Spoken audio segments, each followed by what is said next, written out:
This is the Bible Book Club. I'm Heather. And I'm Susan. And we're in the book of 1 Samuel. Welcome to the club.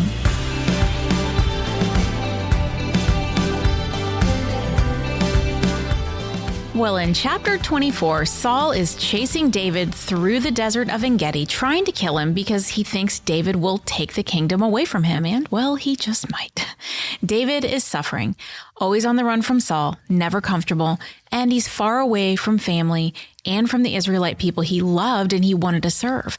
Well, while he's hiding in that cave, David had his first test and temptation out in the wilderness. He gets the chance to kill Saul, and he could then end this miserable existence that he has being chased into caves.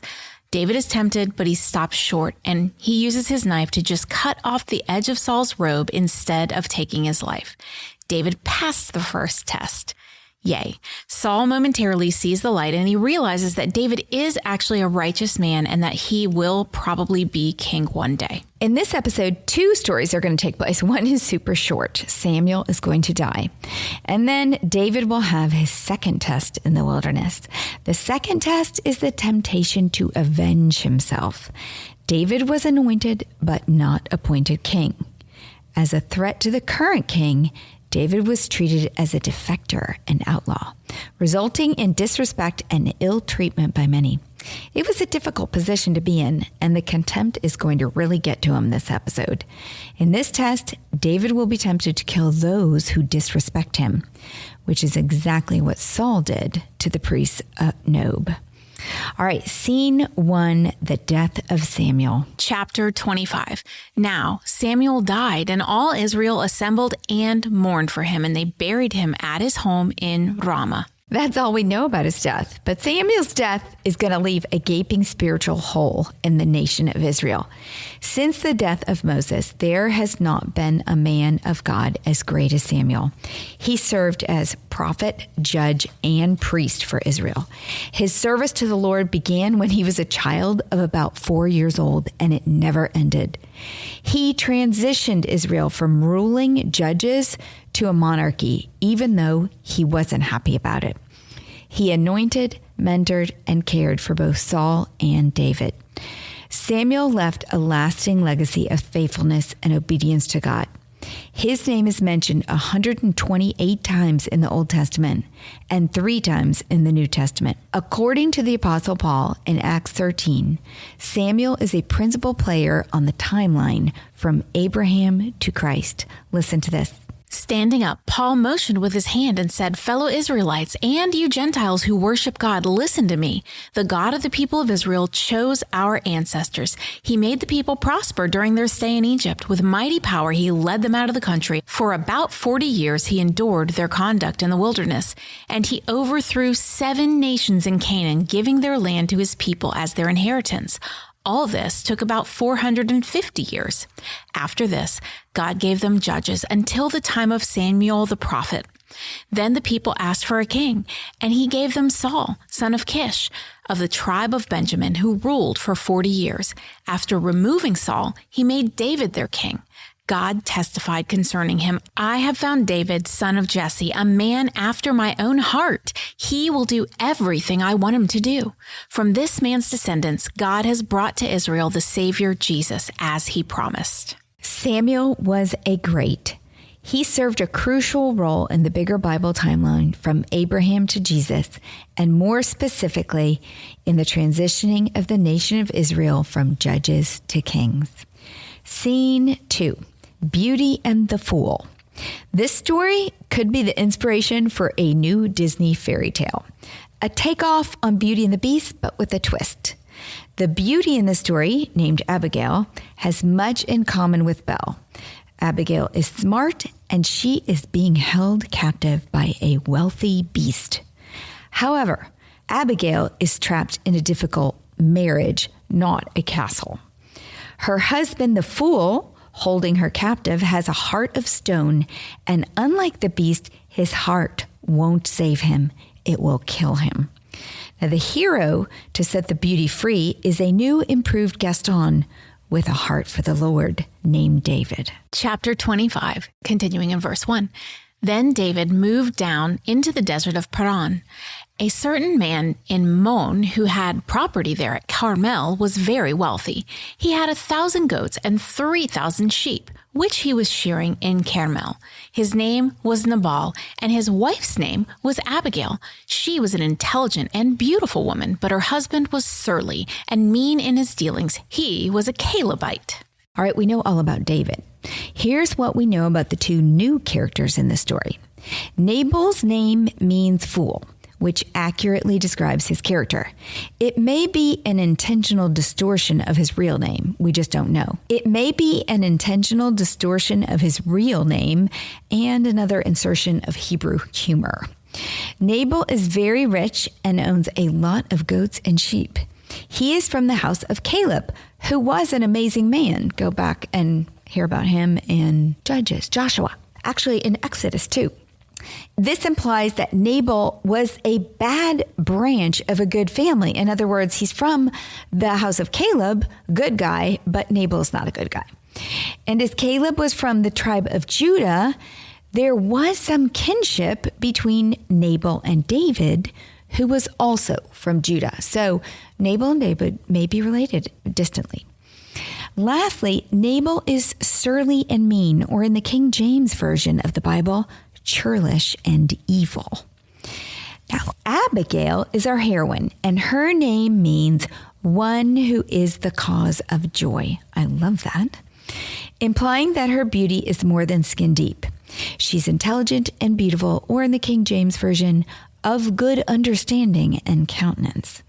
The setting of the story is very specific. It is sheep shearing time, which during this period was a big event, more like a festival known for its feasting and revelry. Continuing in verse 4, while David was in the wilderness, he heard that Nabal was shearing sheep.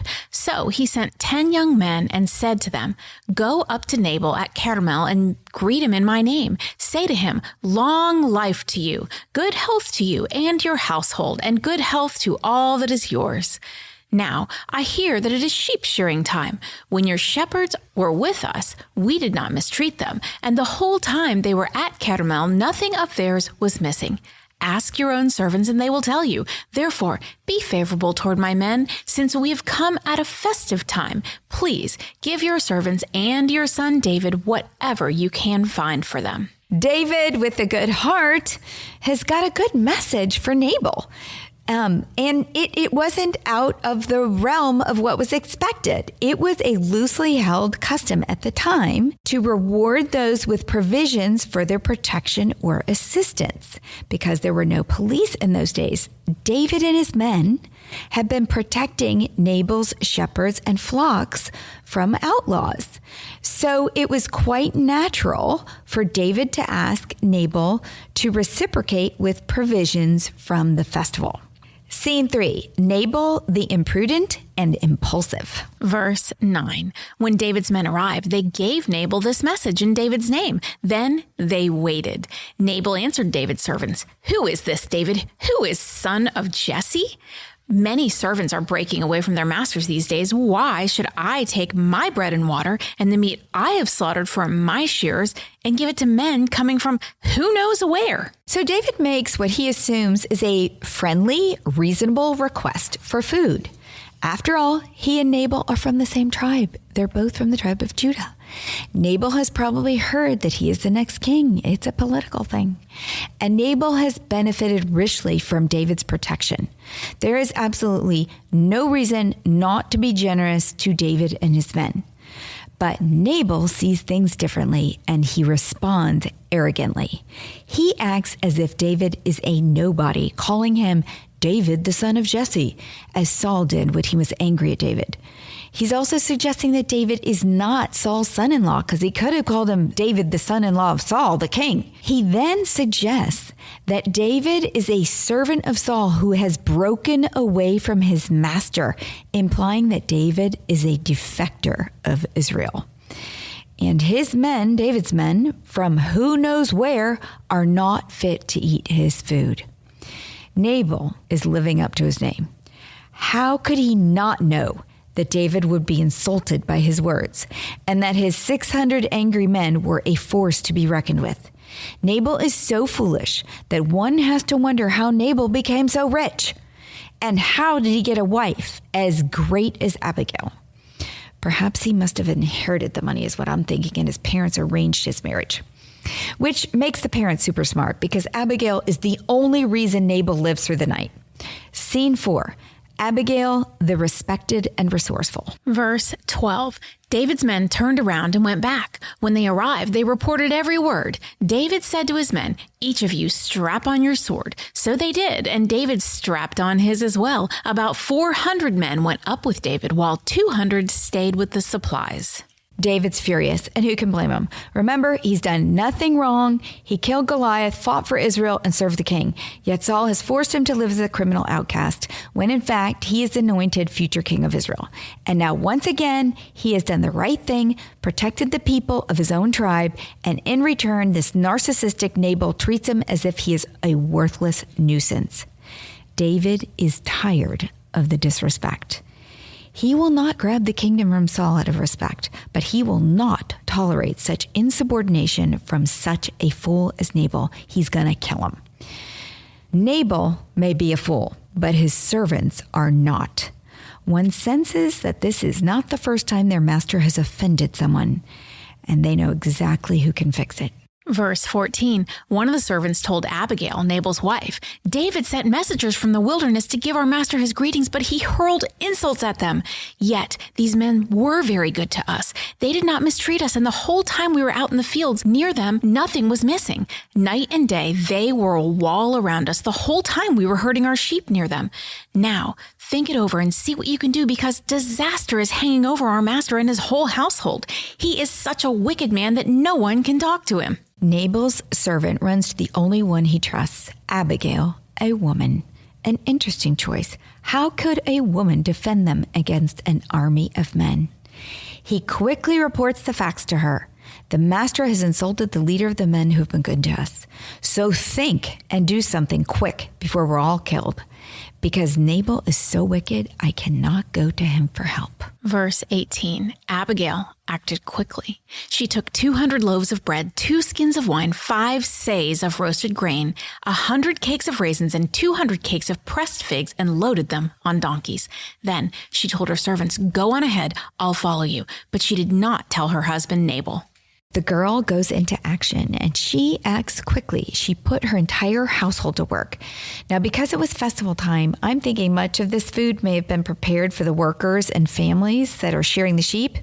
But Abigail wasted no time discussing her plan with Nabal. She skips him. She does the right thing despite any consequences to herself from her evil husband. Now, Abigail may have been forced to marry this fool. She was way too smart to want to marry him, is what I'm thinking. But she has not allowed Nabal's character to corrupt her own character. She has made the most of her position. She has the respect of her servants, and their allegiance has made her a resourceful leader. Scene 5. David, the warrior who wisely chose his weapons, meets Abigail, the woman who wisely chose her words. David and Abigail have a lot in common. Both are warriors ready to do battle to protect others. David fought for Israel. Abigail fights for her household. Both choose their weapons wisely. David carefully chose 5 stones for his battle with Goliath, and Abigail carefully chooses her words for her battle with David. Verse 20. As she came riding her donkey into a mountain ravine, there were David and his men descending toward her, and she met them. David had just said, "It's been useless all my watching over this fellow's property in the wilderness so that nothing of his was missing, and he has paid me back evil for good. May God deal with David, be it ever so severely, if by morning I leave alive one male of all who belong to him." When Abigail saw David, she quickly got off her donkey and bowed down before David with her face to the ground. She fell at his feet and said, "Pardon your servant, my lord. Let me speak to you. Hear what your servant has to say. Please pay no attention, my lord, to that wicked man Nabal. He is just like his name. His name means fool, and folly goes with him. And as for me, your servant, I did not see the men my lord sent. And now, my Lord, as surely as the Lord your God lives, and as you live, since the Lord has kept you from bloodshed and from avenging yourself with your own hands, may your enemies and all who are intent on harming my Lord be like Nabal. So let's break down the first part of this speech. Abigail is so intuitive. She knows exactly why David is angry, and her approach, her words reflect that. She starts with words of respect because he feels disrespected. Nabal probably disrespected a lot of people. And we know from so many authors today that men need respect. How Abigail knew this, I don't know. But she immediately shows great respect by approaching him and bowing so deeply that her face is to the ground, and then she falls at his feet. Abigail treats David as if he is already king. The respect she shows is a counterbalance to Nabal's disrespect. So she's already like smoothing the way. She acknowledges that Nabal is a fool and explains that she did not see the men who asked for food. So, she's in the clear and she's here to make it right. Then Abigail does something so spiritually clever with her words. She praises God for having stopped him from shedding blood. She draws David out of his anger and directs him back to God. Listen to what she said. As surely as the Lord your God lives, and as you live, since the Lord has kept you from bloodshed and from avenging yourself with your own hands. He hadn't stopped with the bloodshed. Remember, he's on the path to go kill. And she's saying, oh, but the Lord stopped you. She makes it impossible for David to go any further, to act on what he was going to do. How could he go against God? She flat out just said, God stopped you. Abigail shows great faith in God, and she gives God all the credit for saving her and her people. And faith in David is what she's showing too, that he too had enough faith that he would see the Lord's plans in her words. Verse 27, and let this gift which your servant has brought to my Lord be given to the men who follow you. Please forgive your servant's presumption. The Lord your God will certainly make a lasting dynasty for my Lord, because you fight the Lord's battles, and no wrongdoing will be found in you as long as you live. Even though someone is pursuing you to take your life, the life of my Lord will be bound securely in the bundle of the living by the Lord your God. But the lives of your enemies he will hurl away from the pocket of a sling. When the Lord has fulfilled for my Lord every good thing he promised concerning him, and has appointed him ruler over Israel, my Lord will not have on his conscience the staggering burden of needless bloodshed or of having avenged himself. She is so clever in her words and her imagery. That pocket of a sling, she's bringing them back to David and Goliath. The woman is a master. So to turn the tables just a bit more, Abigail takes 4 more well-aimed shots. She presents the gift of food that Nabal should have graciously given, so she makes right the wrong. Then she humbly takes the sin of her husband on herself and asks for forgiveness. So already David's feeling empathy for her. Oh yeah, look at her. She's so good. She affirms David as the future king with a lasting dynasty, and that God will protect his life. So she's like now prophesying about his future as king. She's again redirecting him back to God. And she ends with the point that she opened with. God loves David and has a plan full of good promises, which he will give David because he has not avenged himself with bloodshed. Mic drop. How could David continue after that? It would be flat out defying God. Abigail, one defenseless woman, slays the king. She stopped David and 400 men dead in their tracks. Her only weapon was her wit and her words. Well, our heroine Abigail has just one more sentence to add before her voice drops off the pages of our book. She ends with this. And when the Lord your God has brought my Lord success, remember your servant. David, she begs, when God gives you the success that I have prophesied he will, remember me. It seems to me that all my favorite people in the Bible have asked to be remembered. Joseph was forgotten in prison and asked the cupbearer to remember him. Samson, when he was weak and blind and also in prison, asked God to remember him. Hannah, Samuel's mother, asked God to remember her through tears poured out of a heart broken from infertility and persecution. Nehemiah asked God to remember him 4 times. And one of the criminals hanging on a cross next to Jesus asked Jesus to remember him. All of these were remembered. What a sweet, simple prayer this is for us. Lord, remember me. Verse 32. David said to Abigail, "Praise be to the Lord, the God of Israel, who has sent you today to meet me. May you be blessed for your good judgment and for keeping me from bloodshed this day and from avenging myself with my own hands. Otherwise, as surely as the Lord, the God of Israel lives, who has kept me from harming you, if you had not come quickly to meet me, not one male belonging to Nabal would have been left alive by daybreak." Then David accepted from her hand what she had brought him and said, "Go home in peace. I have heard your words and granted your request." David listened, and David turns from his vengeance. David has the makings of a great leader already. He gives the credit where it is due. God gets praise for sending Abigail, and Abigail is blessed for her good judgment. David and Abigail are so well matched, in my opinion. He saved his people and she saved hers. Both have integrity and both have courage. Well, David sends her home in peace with the promise that he has heard her and will remember her. And with the close of this scene, David has passed his second test in the wilderness. He overcame the temptation to avenge the evil Nabal with the aid of Abigail's good judgment. Together, they overcame evil with good. As we discussed in the last episode, Paul challenges us to overcome evil with good in Romans 12:21. Do not be overcome by evil, but overcome evil with good. Well, right before that, Paul also said this in Romans 12. Do not take revenge, my dear friends, but leave room for God's wrath, for it is written, "It is mine to avenge. I will repay, says the Lord." What happens next in Abigail's story is a perfect example of why we should leave room for God to avenge. It makes the story so much more interesting.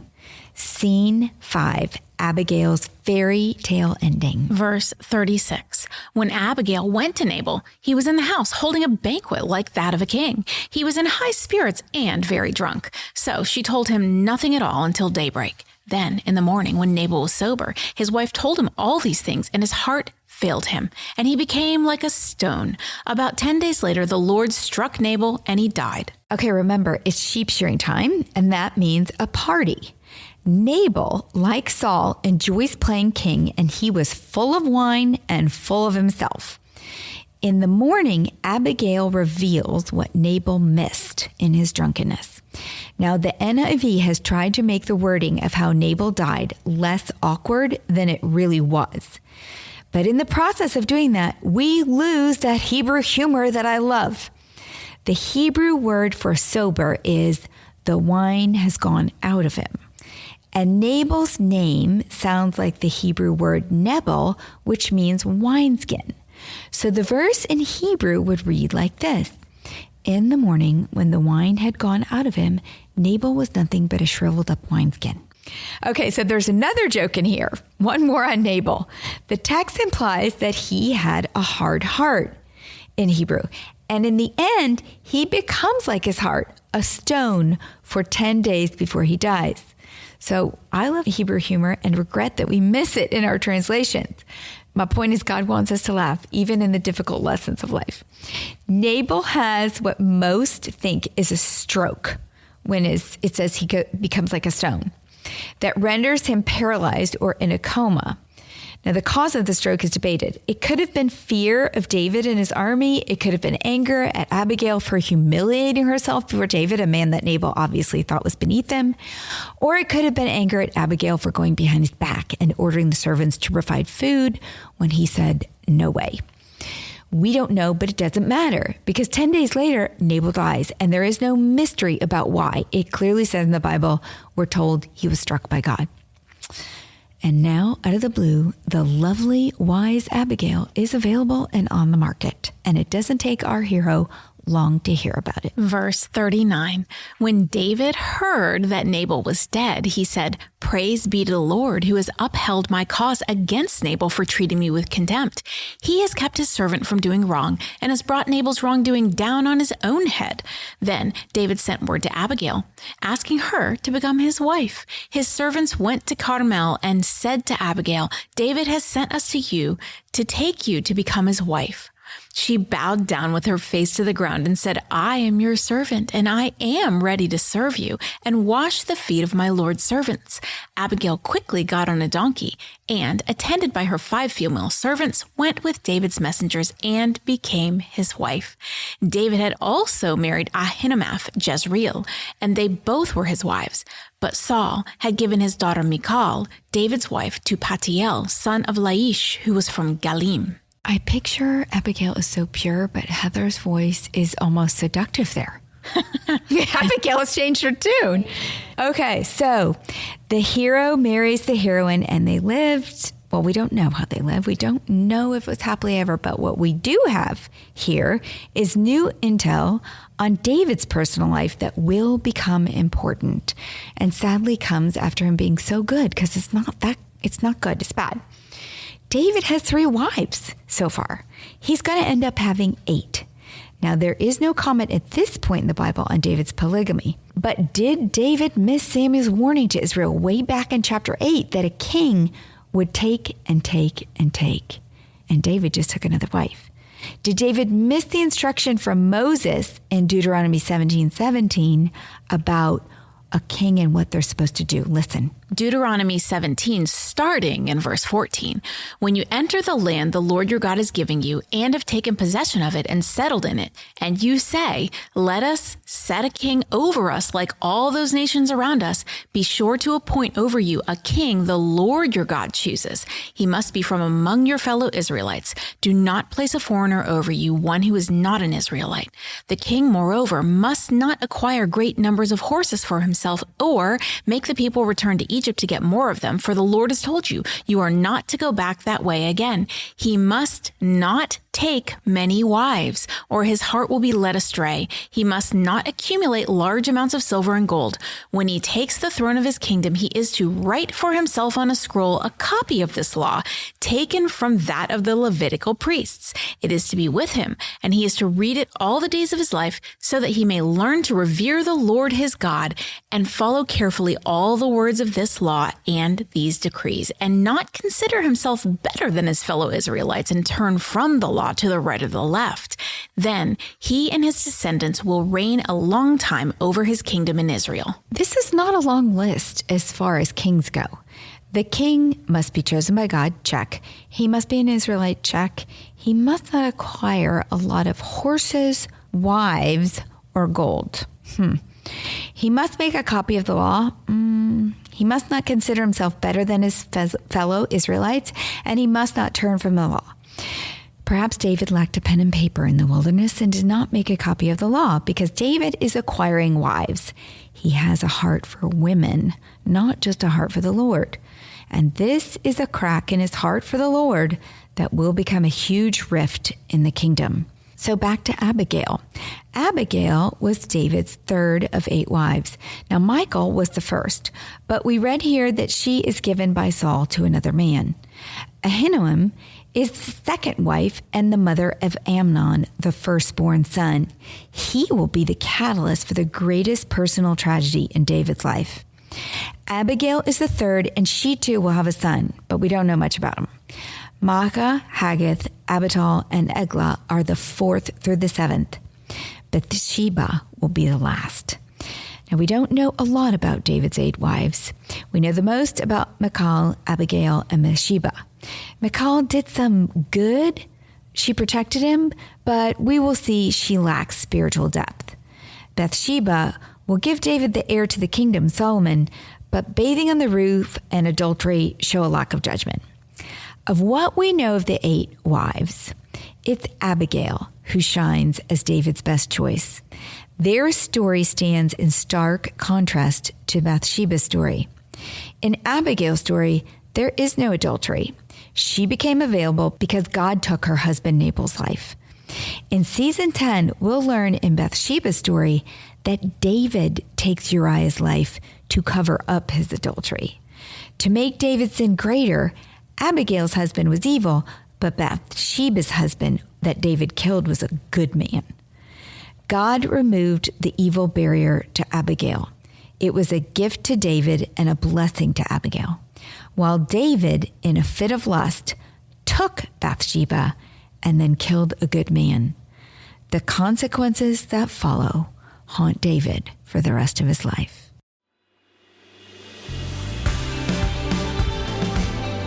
What's a club without friends? If you're enjoying the Bible Book Club, why don't you share it? And then you can say, Welcome to the club. New episodes drop every Monday, and get all episodes now on Amazon Music. As always, head over to susanme.com/Bible Book Club for show notes from today's episode. Bible Book Club is hosted by Susan Merrill and Heather Rubio, edited by Buck Buchanan, produced by Haley Mawat.